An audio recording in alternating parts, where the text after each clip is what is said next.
Hi, I'm Adam Summer. You're listening to the Yerushalmi Talk podcast with the support of the Yeshivat Devar Yerushalayim in Har Nof, Jerusalem. This is Kilayim, chapter 1, halacha 8. And as we saw in chapter 1, halacha 7, the issue with ultimately putting different kinds of grafts together for trees, the problem was that you're not creating this new kind of hybrid fruit. The problem is you're doing the grafting and you're producing improved outcomes, improved yields, either improved quality fruit or you're getting something where the yields are better. And how did you get that? Through grafting, and it is prohibited. Now, chapter 1, halacha 8 is going to get into other various kinds of forbidden grafts, and also where the reasons are not going to be for why you think. Okay, so that's going to be adding in some new reasons why we don't do these sorts of grafting. Okay, and it's to teach us some new problems with the grafting we might not have thought about. So the Mishnah says that we may not plant vegetables into the stump of a sycamore fig, and I actually was very, very curious about this. I was looking this up on the internet before this year. And basically, says the Chazan Ish in his Kilayim book 218, he's saying that the Mishnah teaches that although planting a vegetable into a sycamore stump will not produce a hybrid, it is prohibited as a form of grafting a vegetable onto a tree. Now, why couldn't that be? Well, it can be a Morris Ein problem. And as I was doing research on this, I saw that people would take tree stumps in their garden and they would put all sorts of vegetables in there it would be like a pot. They would use the root stock like a pot, and perhaps even the root stock was even rotting. And it would increase the yield on the fruit because it would start to nourish the root system. They would hollow out the trunk a little bit. They would put a lot of dirt inside of it, and it created like a mulch system, a very, very high quality base for growing things. Well, why can that be permitted? You're not creating, as the Chazan Ish is pointing out, any kind of new hybrid. But the problem is a Morris Ein problem. People are going to walk by and they're going to see that you're planting all sorts of flowers on top of tree stumps, and it's going to look like you're doing kilayim. It's going to look like you're a kilayim violator, that you're actively doing this sort of behavior. And as we saw in Masechet Shvius, many of the rules in Masechet Shvius are going away from doing Morris Ein problems where you're going to look like a Shvius violator. And over here, you're going to be growing gardens where it looks like you are a Kilayim violator. So it continues and it says, nor may we graft rue onto white cassia. And the cassia, by the way, is going to be one of the things that's talked about for making oils and aromatic oils for anointing and for things like that, and for maybe even for ketoret. Now, rue is going to be a perennial herb, and it's not normally cultivated. But even though it's not normally cultivated, the white cassia, by the way, is a type of tree, says the Chazan Ish. And the idea is that even if it's not normally cultivated, you can't go ahead and graft this stuff. So before we were talking about different kinds of trees that were cultivated. Now we're adding in a type of white cassia that the Chazan Ish points out is a type of tree. And so even though these are not normally cultivated, you can't go to these sorts of wild trees that are, basically it's still going to be governed by the prohibitions of grafting. Okay, so that's a slightly different thing. You might have said, well, maybe kilayim, maybe I have to have control over the plants and it's on my orchard. And this is really saying that, no, this is a tree that's not used for orchards. It's not used for, economic purposes and for, domestic purposes, and you still can't graft it. So the Gemara is going to continue, and it's going to say, these are instances of grafting a vegetable onto a tree. And again, one of the things that we have here is even if you're not going to end up with any kind of change in yield or improvement of the thing, the very act of doing it is a Morris Ein problem. It looks like you're trying to do grafting. And so even if it's something that's not even going to grow or be viable, you still can't do it. And in fact, one of the things is that you may just be wasting your time, and the Torah is not going to let you go waste your time on something that might not be. Now, the Mishnah says that we may not plant a scion of a fig inside a chatzuv so that it may cool the chatzuv. And over here, the idea is, says the Rambam commentary, that the fig branch will cool down the chatzuv when it's very, very hot. And alternatively, it could be read as the idea that the beams of the fig branch will give shade to form a canopy over this, and then you're doing something where you're not really trying to get any fruit out of this kind of arrangement, but what you're doing is you're grafting something that's going to grow a canopy for shade, says the Rambam, and that shade is going to improve the quality of the fruit that's growing on the main part of the tree. And so now you're using grafting not to get a benefit out of the graft, but to use the graft as a tool to improve the benefit of the root stock. And that is going to be different from what we've seen so far, and it's going to be forbidden. So the Mishnah continues and says, "Nor may we insert a branch of a grapevine into a watermelon plant so that the melon will inject the water into it, for these are instances of grafting a tree onto a vegetable." Now I want to point out over here that the Rosh Hashanah says that if someone wanted to insert the branch of a grapevine into the root of a watermelon plant so that the grapevine should benefit from the sweet juices that come from the melon plant, then a simple reading of the Mishnah would suggest that if he inserted the branch of the vine into the watermelon fruit, that could be one way of reading it. But the Rosh Hashanah is saying that we're talking about inserting the branch into the root of the watermelon plant.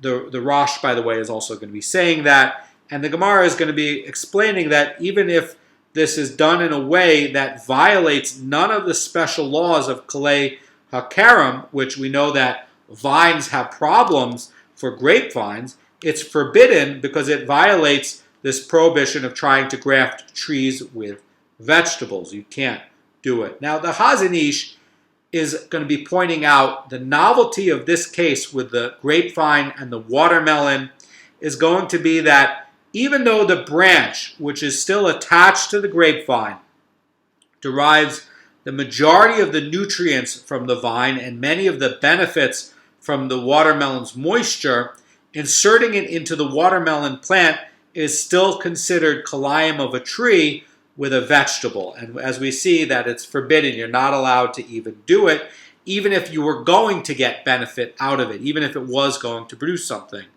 The Mishnah is going to continue and finish up, and it says, "We may not put gourd seed into the mallow so that it will protect it, because it is like grafting a vegetable onto a vegetable." And the idea here says, Kalei Zerayim, that's going to be in page 166 over there, it says gourd seeds require a minimum temperature to germinate, and it was common to insert seeds into the stem or root of a mallow, and the heat released by the growing plant would get the gourd seed to germinate. So, in other words, what we saw over in chapter 1 in Shvius, where you're going to be doing things to protect the roots of the tree, and you're going to be doing certain kinds of agricultural activities to the trees, like fumigating it to get bugs off, or putting on special kinds of mud onto the trees for wounds that might actually end up helping the tree to grow better over on a Shvius year, not just to protect it and to protect your investment, but actually it will improve the growth. Those are going to be forbidden on the Shvius year. And you're seeing over here that they have this kind of process where they're going to plant two things together, and what's going to happen is the heat that's generated from one of the plants is going to help the other plant to germinate and grow better. Well, that's also going to be forbidden because they're going to say it's like grafting a vegetable onto a vegetable.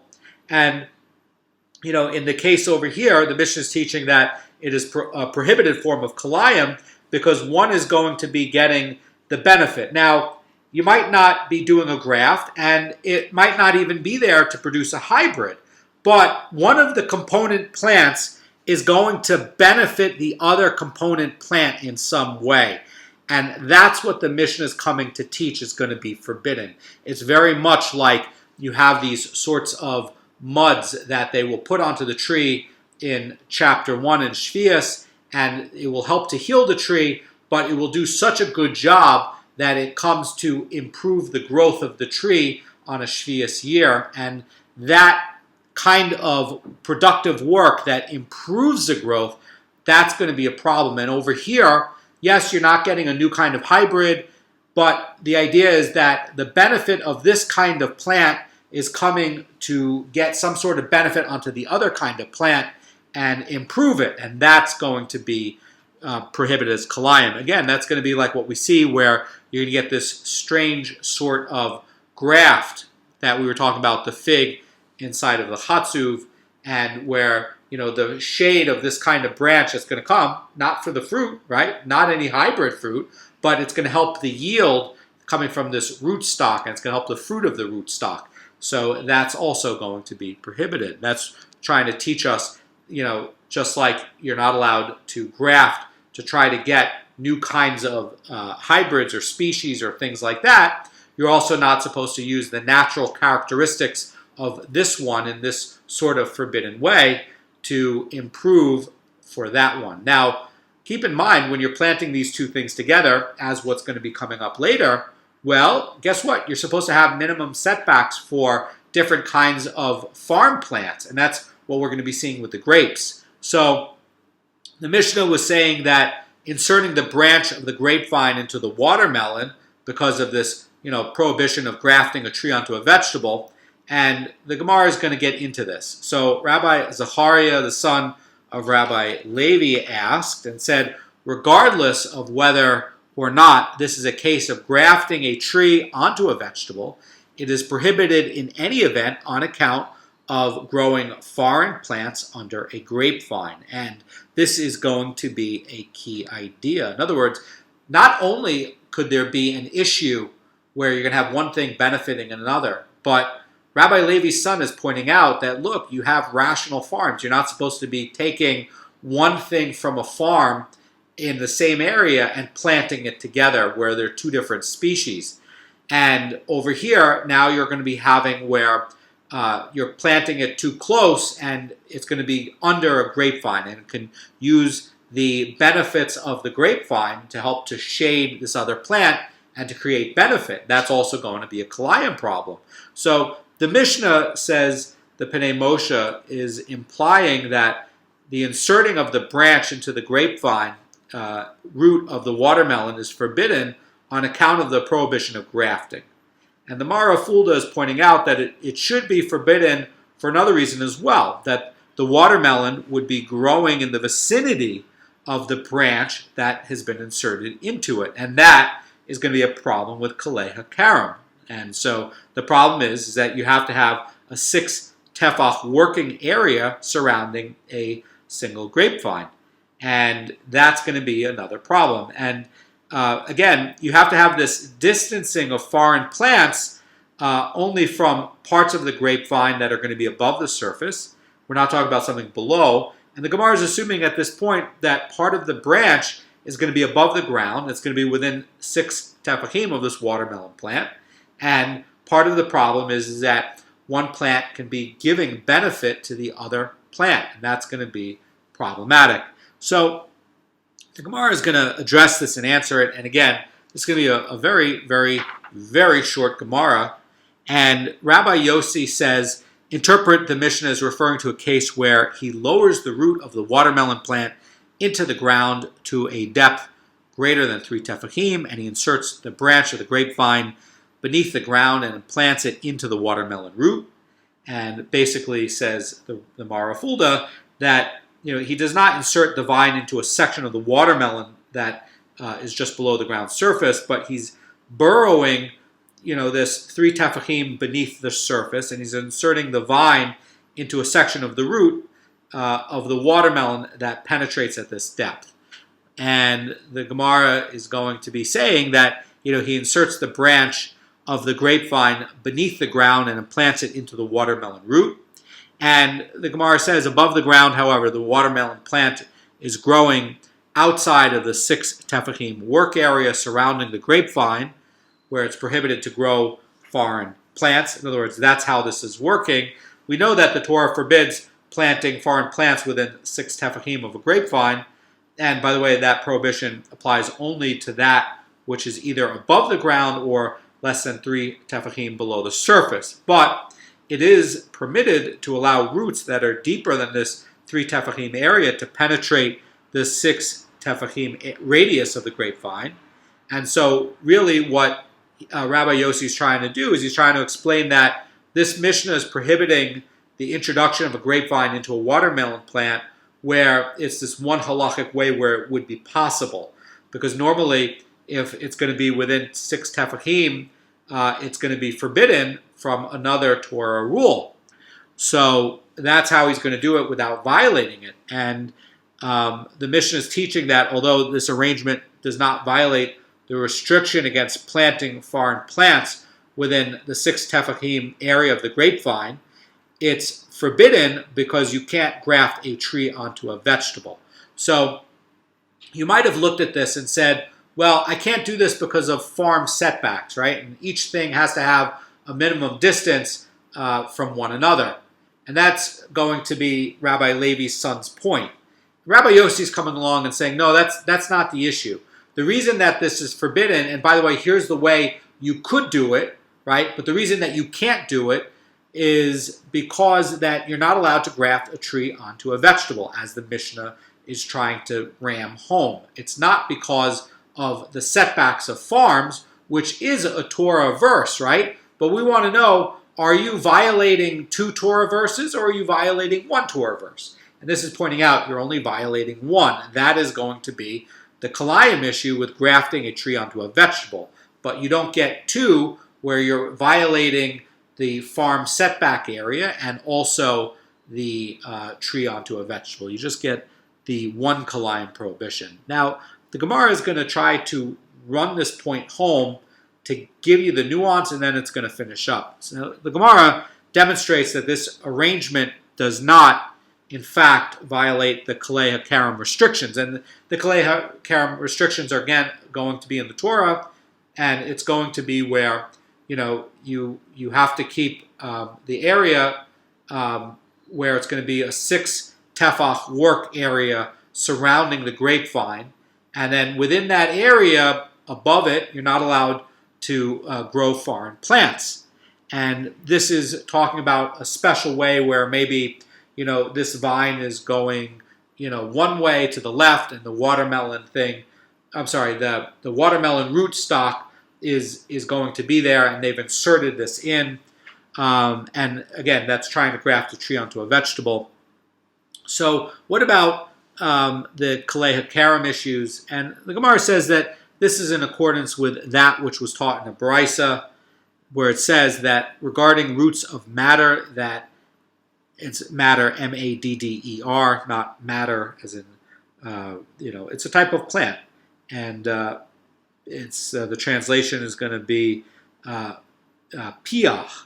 Anyway, the piach plant, the matter, and the Gemara says the roots of the matter that enter within a 4 amma area, work area of a vineyard, and the area surrounding a vineyard within which one may not grow foreign plants. And if they enter the area at a depth of more than 3 tefachim beneath the ground, they are allowed. So normally, if you're just planting, this within that, and you have a vineyard over here, you have vines over here, you're not allowed to grow foreign plants within this, 4 amma work area of a vineyard. You have to keep it separate.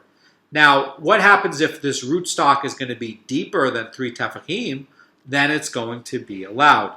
So this rule that we're mentioning that you can't introduce a foreign plant within 6 tefachim of a grapevine is going to be to an individual vine that's not part of a vineyard, but where you have a full vineyard, it is going to be forbidden to introduce foreign plants within a 4 amos of its perimeter. So again, if it's going to be one vine, it's going to be 6 tefachim, which is small. But if you expand that out to be a vineyard, which is going to have 5 vines and it has to have a tail, and it's going to be, a debate between Bet Shammai and Bet Hillel, and can they be in a row or can it be 2 and 3? Anyway, you have to have 5 vines to be a vineyard minimum, and then this work area expands from 6 tefachim to 4 amos, and now it's gotten to be very, very large. You can't put foreign plants within now this 4 amma area. So the Gemara says, but if they have the roots that are at a depth of more than 3 tefachim beneath the ground, they can come into this area. And the idea, says the Marafulda, about why this ends this way and how this works, is that when foreign plants are grown within a 4 amos area of a vineyard, again, minimum of 5 vines, the plants and the produce of the vineyard are going to be disallowed because of Kilayim rules. And this Bryce is teaching that if the plants are beyond 4 amos and only the roots reach into this 4 amma area, then as long as the roots are going to be more than 3 tefachim deep into the ground, the plants and the produce of the vineyard are going to be allowed.